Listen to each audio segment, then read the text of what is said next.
जय हिंद। आज आप देखने वाले class 10th science social science का subjective question, most विवे subjective question. तो आई होप, आशा करते हैं कि आप लोग अंत तक देखेंगे और वन बाय वन क्वेश्चन को आप समझने का कोशिश करेंगे, क्योंकि हूबहू ऐसा ही क्वेश्चन आपको एग्जाम में देखने को मिलेगा। तो चलते पढ़ते कुछ लिखा है कि भारत में राष्ट्रवाद, टॉपिक 4 से है। प्रश्न संख्या 1, असहयोग आंदोलन प्रथम आंदोलन था कैसे? मतलब असहयोग आंदोलन प्रथम आंदोलन था कैसे?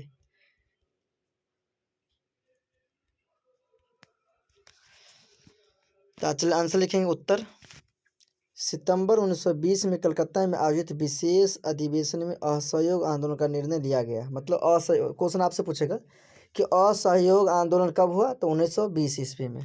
कहाँ निर्णय लिया गया? तो कलकत्ता में। किस अधिवेशन? तो कलकत्ता अधिवेशन में असहयोग आंदोलन का निर्णय लिया गया। इसका नेतृत्व गांधी जी ने किया। मतलब क्वेश्चन ऑब्जेक्ट ध्यान देंगे, असहयोग आंदोलन सितंबर 1920 में कलकत्ता में आयोजित विशेष अधिवेशन में आयोग का निर्णय लिया गया। इसका नेतृत्व गांधी जी ने किया। इसका नेतृत्व किसने किया? गांधी जी ने। यह प्रथम जन आंदोलन था। ये कौन सा कहेगा? प्रथम जन आंदोलन। तो असहयोग आंदोलन कब हुआ? तो 1920 ईस्वी में। इस आंदोलन के मुख्य 3 कारण थे: खिलाफत का मुद्दा, पंजाब में सरकार की बर्बर कार्रवाइयों के विरुद्ध न्याय प्राप्त करना और अंततः स्वराज। मतलब 3 गो इसका मतलब असहयोग के मुख्य 3 कारण थे। पहला था खिलाफत का मुद्दा, पंजाब सरकार की बराबरी कार्रवाइयों का विरुद्ध न्याय का प्राप्त करना और अंततः स्वराज पाना।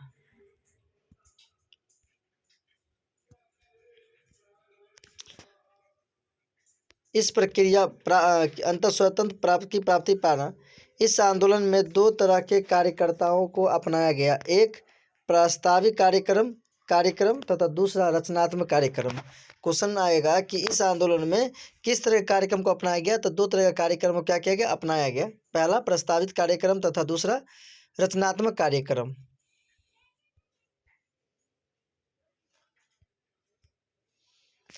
असहयोग आंदोलन के प्रस्तावित कार्यक्रम इस प्रकार थे: पहला, सरकारी उपाधि एवं अवैतनिक सरकारी पदों को छोड़ देना। मतलब छोड़ दिया, मतलब जो सरकार में जॉब कर रहे थे, सरकार के जो काम कर रहे थे, जो उसका पदवी मिला हुआ था, सबको क्या कर दिया? वो निगलेक्ट कर दिया, मतलब छोड़ दिया। पॉइंट नंबर पढ़ेंगे 2, सरकारी तथा अर्ध सरकारी उत्सवों का बहिष्कार किया जाए।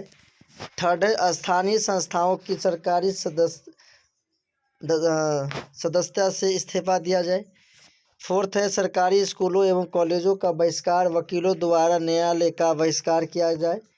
आपसी विवाद पंचायती अदालतों द्वारा निपटा लिया जाए। मतलब हुआ कि जो आपसी लड़ाई होगा, जो केस फौजदारी के बीच में ना जाकर आपसी में जाकर सुलझा ले। जो मतलब गवर्नमेंट, जो अंग्रेजों का जो शासन था, जिस पर सारा को क्या करना? बहिष्कार करना था।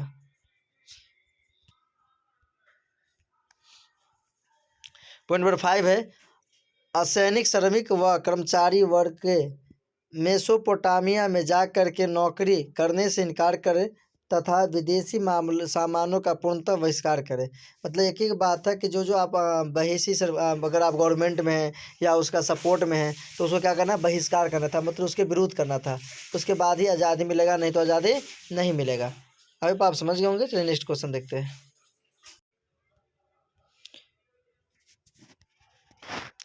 असहयोग आंदोलन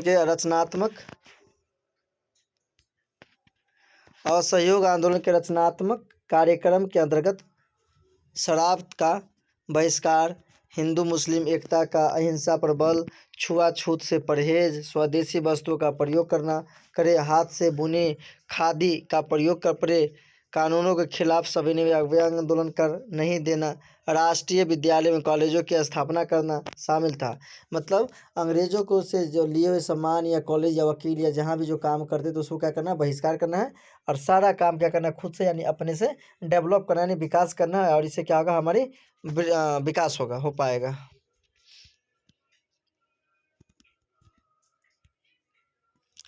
नेक्स्ट क्वेश्चन बताएंगे 2 नंबर, दांडी यात्रा का उद्देश्य क्या था? दांडी यात्रा का उद्देश्य क्या था? उत्तर दांडी यात्रा का उद्देश्य था समुद्र के पानी से नमक बनाकर कानून का उल्लंघन करना तथा ब्रिटिश कानूनों के भय को भारतीय जनता के अंदर से निकालना।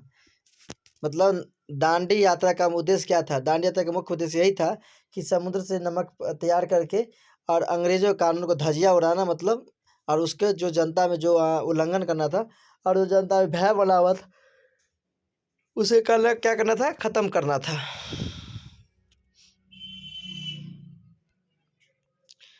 नेक्स्ट क्वेश्चन देंगे 3। स्वदेशी आंदोलन का उद्योगों पर क्या प्रभाव पड़ा? स्वदेशी मतलब खुद का आंदोलन, यानी स्वदेशी आंदोलन का उद्योग पर क्या प्रभाव पड़ा? तो आंसर लिखेंगे 1905 के बंगभंग आंदोलन। 1905 बंगाल आंदोलन क्वेश्चन आपको पूछा है, बंगाल विभाजन कब हुआ था? 1905 में। बंगाल विभाजन 1905 में हुआ था। तो 1905 के बंगभंग आंदोलन में स्वदेशी और बहिष्कार की नीति से भारतीय उद्योग लाभान्वित हुए। धागा के स्थान पर कपड़ा बनाना आरंभ हुआ। इससे वस्त्र उत्पादन में तेजी आई। मतलब धागा के स्थान पर कपड़ा बनाने वाला आरंभ मशीन, मतलब धागा पहले बनाता था, उसको बुनता था, लेकिन उसके क्या क्या विकास करके कपड़ा बनाने वाला मशीन आ गया और इससे वस्त्र उत्पादन में क्या हुआ? उत्पादन में तेजी आ गई, मतलब विकास हो गया। 1912 तक सूती वस्त्र उत्पादन दोगुने हो गया। उद्योगपतियों ने सरकार पर दबाव डालना बिकर वह आयात शुल्क में वृद्धि करे तथा देशी उद्योगों को बढ़ाए।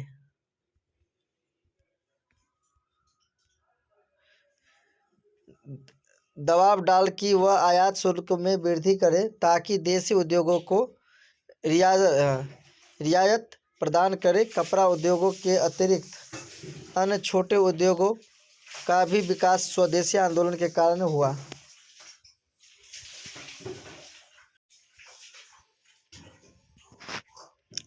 क्वेश्चन नंबर 4, जलियांवाला बाग हत्याकांड का वर्णन संक्षेप में करें। मतलब जलियांवाला बाग हत्याकांड कब हुआ, उसका रीजन क्या रहा और कैसे जलियांवाला बाग हत्याकांड हुआ?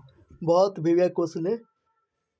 आई होप आप लोग अंत तक बने रहेंगे। चलते क्वेश्चन में पढ़ते हैं कि जलियांवाला बाग हत्याकांड का वर्णन संक्षेप में करें। तो आंसर लिखेंगे रोलेक्ट एक्ट के विरोध में जनता पंजाब के अमृतसर स्थित रोलेक्ट एक्ट के विरोध में जनता पंजाब के अमृतसर में मतलब क्वेश्चन ही भी आया कि अमृतसर का है, पंजाब में स्थित जलियांवाला बाग में इकट्ठा हुई 13 अप्रैल 1919 को। इन निहत्थे लोगों पर जनरल ओ डायर ने अंधाधुंध गोलियां बरसा दी। क्या कि अंधाधुंध गोलियां बरसा दी, जिससे हजारों लोग मारे गए और इससे सर्वत्र हाहाकार मच गया। विश्व भर में इस घटना की नींद से उड़ गई।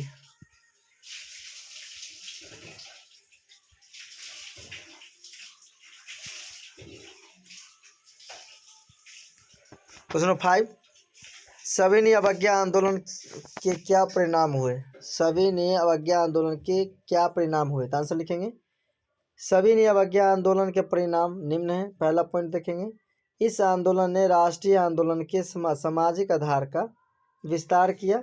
इस आंदोलन में महिलाओं, मजदूरों वर्ग, शहरी वर्ग एवं ग्रामीण क्षेत्र के निर्धन अशिक्षित लोगों की भागीदारी मिली। मतलब वो लोग इसमें भाग लिए जो अशिक्षित थे, जो निर्धन थे, जो बहुत गरीब दुखिया थे, आते थे, उसको इस आंदोलन में उन्होंने भाग लिया, भागीदारी मिली। इस आंदोलन ने श्रमिक एवं कृषक आंदोलन को भी प्रभावित किया। क्वेश्चन नंबर 2, इस आंदोलन में सब महिलाओं की भागीदारी विशेष महत्व रखती है क्योंकि महिलाओं का प्रवेश सार्वजनिक जीवन में होने लगा। मतलब महिलाओं का प्रवेश सार्वजनिक जीवन में होने लगा। इस आंदोलन में पहली बार महिलाओं को भागीदारी बृहत स्तर पर देखते हैं। मतलब पहला किस स्तर पर महिलाओं ने अपना पहला योगदान दिया था? तो इसी आंदोलन में जलियांवाला बाग हत्याकांड जो आंदोलन हुआ था उसमें अहम भूमिका निभाए हुए थे।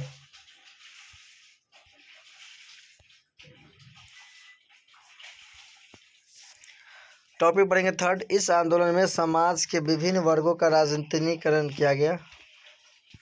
तो 4, इस आंदोलन के अंतर्गत आर्थिक बहिष्कार ने ब्रिटिश आर्थिक हितों को प्रभावित किया। इसके कारण ब्रिटिश वस्त्रों के आयात में गिरावट आई तथा अन्य वस्तुओं के आयात भी प्रभावित हुए। मतलब इससे क्या हुआ, वस्त्र में भी गिरावट आई, आयात में भी, और स्वदेशी को बढ़ावा मिले। इसमें क्या हुआ, इस आंदोलन जो निहत्थे लोगों पर जो गोली चलवा दिए, इससे क्या हुआ, विदेशी सामान का बहिष्कार किया और स्वदेशी सामान को बढ़ावा मिला।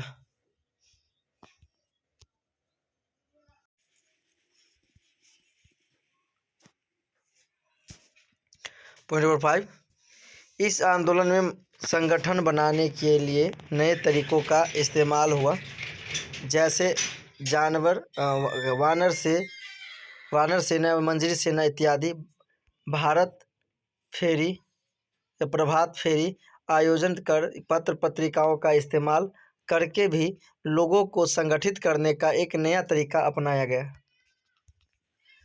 क्वेश्चन नंबर 6, इस आंदोलन का एक मुख्य परिणाम था ब्रिटिश सरकार द्वारा 1935 में भारत शासन अधिनियम का पारित किया जाना।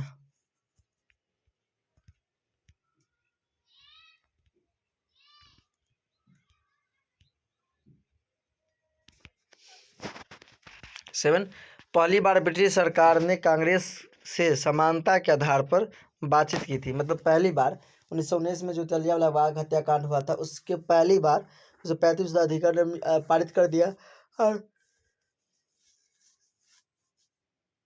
समझौता करने का भी बातचीत करने का मान लिया। चलिए क्वेश्चन नंबर पढ़ते हैं 6, प्रथम विश्व युद्ध के किन्हीं दो कारणों का वर्णन करें। ध्यान से पढ़ें क्वेश्चन, प्रथम विश्व युद्ध के किन्हीं दो कारणों का वर्णन करें। तो आंसर लिखेंगे, युद्ध के दो कारण थे, यूरोपीय शक्ति का संतुलन का बिगड़ना तथा दूसरा साम्राज्यवादी प्रतिस्पर्धा। 1871 के बाद जर्मनी, इंग्लैंड और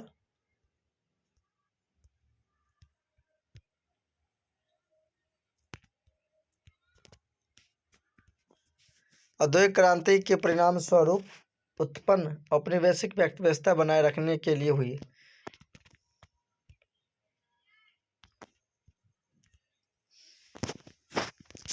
क्वेश्चन पढ़ेंगे 7, रोलेट एक्ट क्या था, इनके राष्ट्रीय आंदोलन को कैसे प्रभावित किया।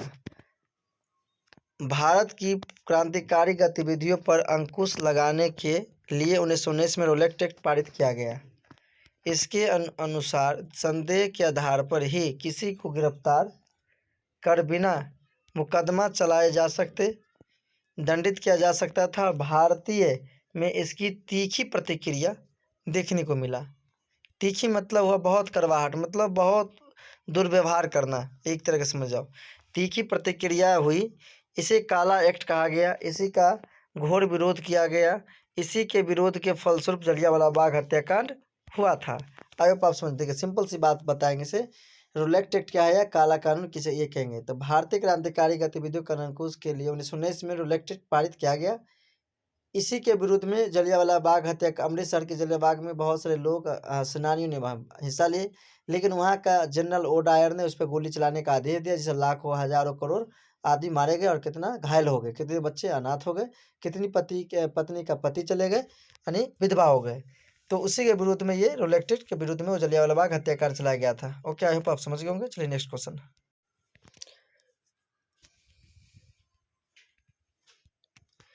क्वेश्चन पढ़ेंगे 8, बिहार के किसान आंदोलन पर एक टिप्पणी लिखे। देख लो यहाँ पर लिखे है, 1920 ईस्वी के आदेश में किसानों ने अपने को वर्गीय संगठनों तथा राजनीतिक दलों के रूप में संगठित करना आरंभ कर दिया। समझे, 1920 के दशक में किसानों ने अपने को वर्गीय के संगठनों तथा राजनीतिक दलों के रूप में संगठित करना आरंभ कर दिया था। इसके पीछे किसानों के प्रति कांग्रेस की उदासीन नीति, कौन था, उदासीन नीति।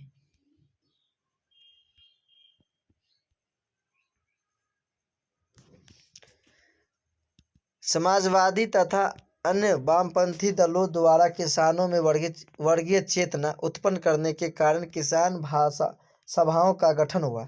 क्यों हुआ, मतलब उसमें उत्तेजना आगे, चेतना आगे, बातें सब सीख गया कि कैसे क्या होता नहीं होता। तो 1920 में इसकी क्या की गई, स्थापना की गई। आरंभिक दशक में बिहार, बंगाल, पश्चिम बंगाल तथा उत्तर प्रदेश में किसान सभा का गठन हुआ। क्योंकि किसान सभा का गठन कब हुआ, तो 1920 ईस्वी में हुआ था। कहाँ कहाँ हुआ था, बिहार, बंगाल, पंजाब, उत्तर प्रदेश।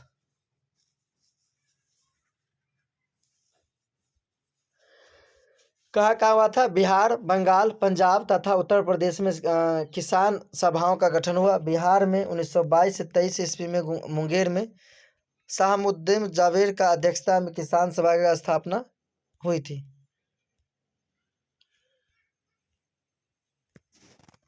मार्च 1928 में बिहटा, पटना में स्वामी सहजानंद सरस्वती ने किसान सभा की औपचारिक स्थापना की। नवंबर 1929 में सोनपुर में स्वामी सहजानंद की अध्यक्षता में प्रांतीय किसान सभा का गठन किया गया। श्री कृष्ण सिंह इसके सचिव तथा यमुना कार्यार्थी गुरु नानक, श्री गुरुलाल एवं कैलाश लाल इसके प्रमंडलीय सचिव बने।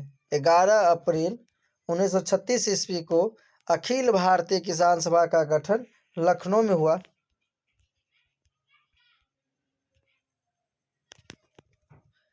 अखिल भारतीय किसान सभा का गठन लखनऊ में हुआ। 1936 ईस्वी में बिहार में बक्सत भूमि के विरुद्ध आंदोलन शुरू हुआ, जिससे कांग्रेस ने 1937 में फैजापुर अधिवेशन में मुख्य मांग के रूप में जोड़ा। अब आप समझ गए होंगे कि कैसे हुआ था और कैसे नहीं हुआ था।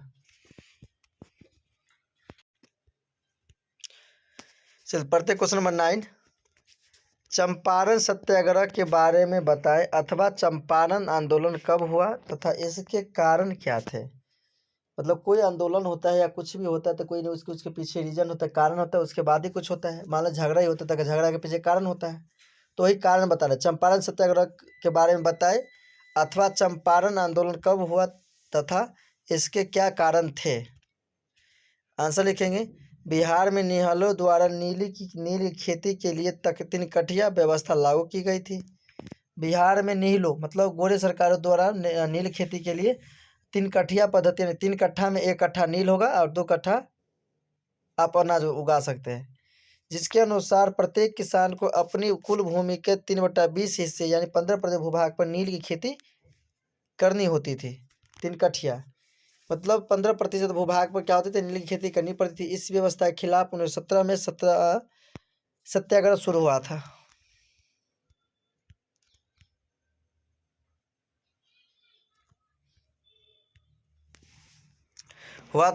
गांधी जी का आगमन एवं उनके प्रयास के बाद किसानों को राहत दी गई।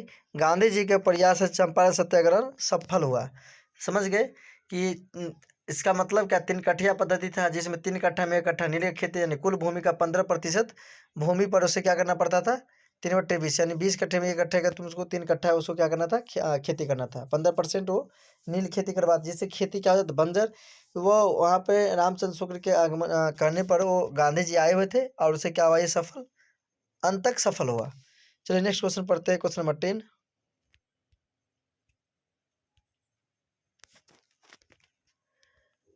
प्रथम विश्व युद्ध के भारत पर हुए प्रभावों का वर्णन करें।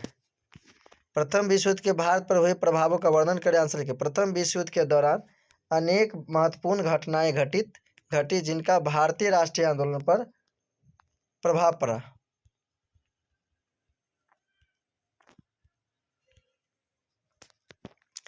भारतीय नेताओं के ने सरकार को युद्ध में स्वराज प्राप्ति की आशा में सहयोग दिया, परंतु ऐसा हुआ नहीं।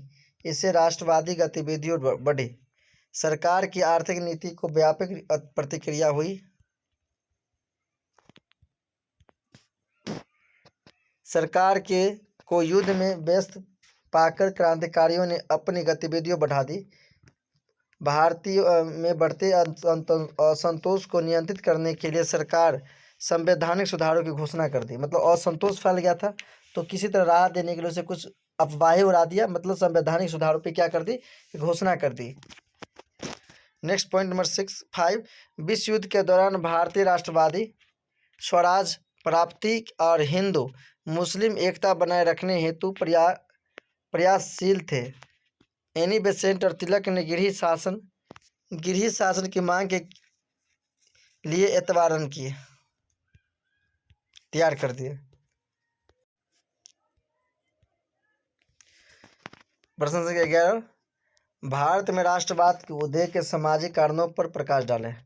19वीं शताब्दी के धार्मिक व सामाजिक सुधार आंदोलन ने राष्ट्रवाद उत्पन्न करने में महत्वपूर्ण भूमिका अदा की। ब्रह्म समाज, आर्य समाज, रामकृष्ण मिशन तथा थियोलोसोफिकल सोसाइटी जैसी संस्थाओं ने हिंदू धर्म में प्रचलित बुराइयों की ओर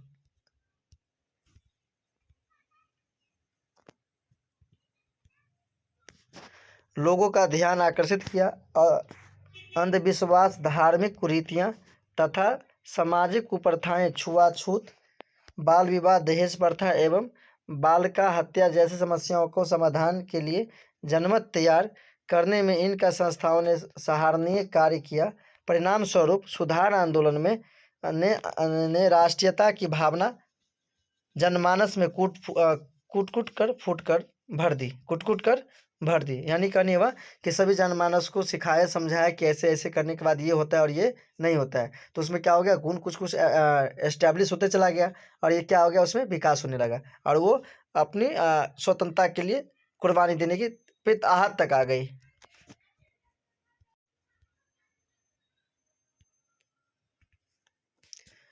क्वेश्चन नंबर 12, साइमन कमीशन पर संक्षिप्त टिप्पणी लिखे अथवा साइमन कमीशन का गठन क्यों किया गया, भारतीयों इसका विरोध क्यों किया। 3 को क्वेश्चन इसमें आप ध्यान से पढ़ेंगे तो 3 क्वेश्चन आपको देखने को मिलेगा। यहाँ पर पहला नंबर क्वेश्चन है यहाँ पर है कि साइमन कमीशन पर संक्षिप्त टिप्पणी लिखें। दूसरा है साइमन कमीशन का गठन क्यों किया गया। तीसरा, भारतीयों ने इसका विरोध क्यों किया।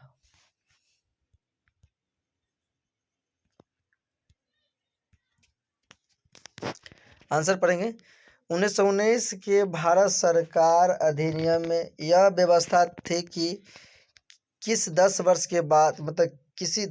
के बाद एक ऐसा आयोग नियुक्त किया जाएगा जो इस बात की जांच करेगा कि इस अधिनियम में कौन कौन से परिवर्तन संभव है। अतः ब्रिटिश प्रधानमंत्री ने समय समय से पूर्व सर जॉन साइमन के नेतृत्व में 8 नवंबर 1927 को साइमन कमीशन की स्थापना की। क्वेश्चन ये भी आएगा कि साइमन कमीशन की स्थापना कब हुआ।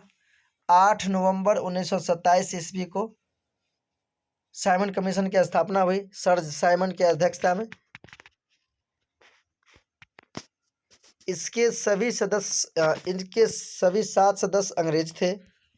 इस कमीशन का उद्देश्य था संविधान सुधार के प्रश्न पर विचार करना। आप भी समझ सकते हैं कि इसका जो स्थापना किया उसमें सारा कौन थे, अंग्रेज लोग थे। यहाँ देखने लिखा हुआ कि इसके सभी 7 सदस्य अंग्रेज थे। मतलब साइमन कमीशन की स्थापना इसलिए किया गया था कि कानूनी के बदलाव किया जाए कि क्या सही और क्या सही नहीं है। तो लेकिन अगर मान कानून बना रहे भारत के बारे में, अब भारत का एक भी सदस्य है नहीं, तो वो क्या जानेगा कि भारत में क्या सही है, क्या गलत है, क्या चाहिए, क्या नहीं चाहिए। तो इसी कमीशन का उद्देश्य संवैधानिक सुधार के प्रश्न पर विचार करना था। इस कमीशन में किसी भी भारतीयों को शामिल नहीं किया गया। मतलब जो ये अभी किया गया अध्यक्षता की बनाया गया साइमन कमीशन, इसमें एक भी भारतीय व्यक्ति को शामिल नहीं रखा गया, जिसके कारण भारत में इस कमीशन का तीव्र विरोध हुआ। विरोध मतलब आलोचना हुआ, विरोध किया गया। विरोध का एक और मुख्य कारण यह भी था कि भारत के स्वशासन के संबंध में निर्णय विदेशियों द्वारा दिया जाना था। 3 फरवरी 1928 को बम्बई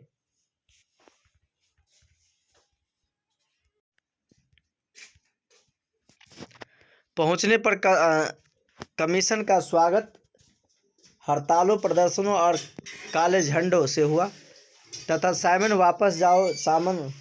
वापस जाओ के नारे लगाए गए। साइमन कमीशन की नियुक्ति से भारतीय दलों में व्याप्त आपसी फूट एवं मतभेद की स्थिति से उबरने एवं राष्ट्रीय आंदोलन को उत्साहित करने में सहयोग मिला। समझ गए कैसे इस क्वेश्चन के बारे में हम समझेंगे। चलिए नेक्स्ट मोस्ट वीविया क्वेश्चन, रोलेक्ट एक्ट क्या है, इसके विरोध क्यों हुआ। क्वेश्चन नंबर 13, रॉलेट एक्ट क्या है, इसका विरोध क्यों किया हुआ? आंसर देखेंगे यहाँ पर।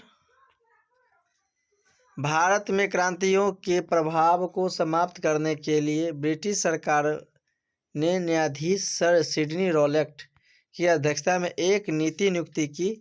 समिति ने 1918 में अपनी रिपोर्ट प्रस्तुत की तथा समिति के सुझाव के आधार पर केंद्रीय विधानमंडल में फरवरी 1919 में 2 विधेयकों लाए गए। पारित होने के बाद इस रॉलेट एक्ट का नाम दिया गया। मतलब समझ गए रॉलेट एक्ट क्या है? रॉलेट एक्ट भारत में क्रांतिकारियों के प्रभाव को समाप्त करने के लिए ब्रिटिश सरकार ने न्यायाधीश सर सिडनी रॉलेट की अध्यक्षता में एक समिति की नियुक्ति की, जिस समिति 1928 में रिपोर्ट प्रस्तुत किया तथा समिति के सुझाव के आधार पर केंद्रीय विधानमंडल में फरवरी 1919 में 2 विधेयक लाए गए। पारित होने लगा होने के बाद 1919 में 2 विधेयक लाए गए। पारित होने के बाद विधेयक को रॉलेट एक्ट के नाम से जाना जा गया। रॉलेट के जो पास कर गया उसे किस नाम जाना गया? रॉलेट एक्ट के नाम से जाना गया। भारतीय नेताओं के विरोध के बाद भी यह विधेयक 8 मार्च 1919 को लागू कर दिया गया। मतलब भारतीय विरोध भी किए ता उसके बावजूद भी 8 मार्च 1919 को ये लागू कर दिया गया। इस कानून के अंतर्गत एक विशेष न्यायालय का गठन किया गया जिसके निर्णय के विरुद्ध कोई अपील नहीं की जा सकती थी। इस नियम के अनुसार सरकार के किसी भी व्यक्ति को संदेह के आधार पर गिरफ्तार करके उस पर मुकदमा चला जा सकती थी। उसे अनिश्चित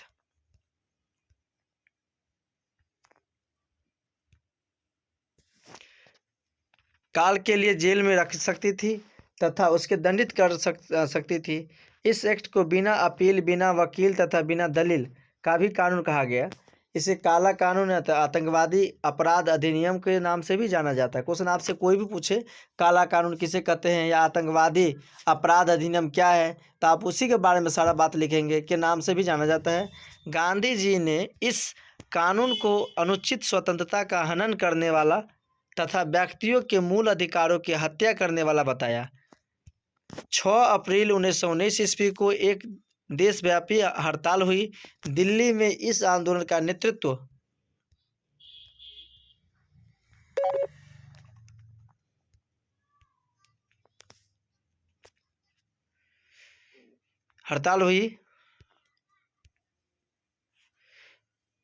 स्वामी श्रद्धानंद जी ने संभाली। यह आंदोलन हिंसात्मक हो गया जिसमें लोगों गोली के शिकार हुए। गांधी जी गिरफ्तार 8 अप्रैल 1919 को पलवल हरियाणा में हुई।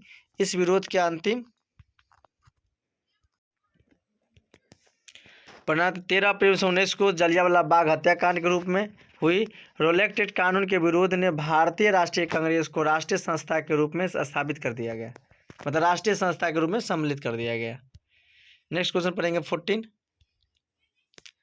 खिलाफत आंदोलन का कारण बतावे अथवा खिलाफत आंदोलन क्यों हुआ?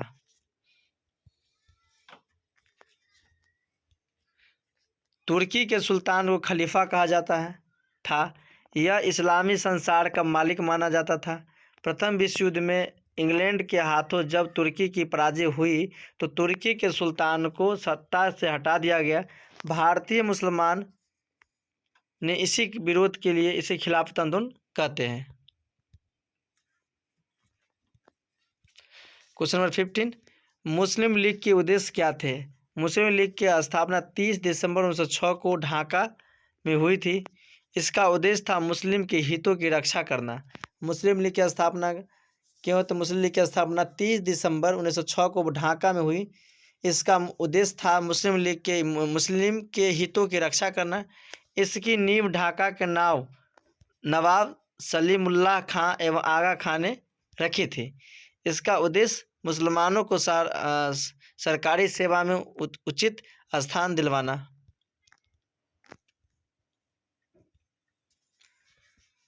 एवं न्यायाधीश के पद पर मुसलमानों को जगह दिलाना। विधान परिषद में अलग निर्वाचक मंडल बनाना और काउंसिल में उचित जगह पाना।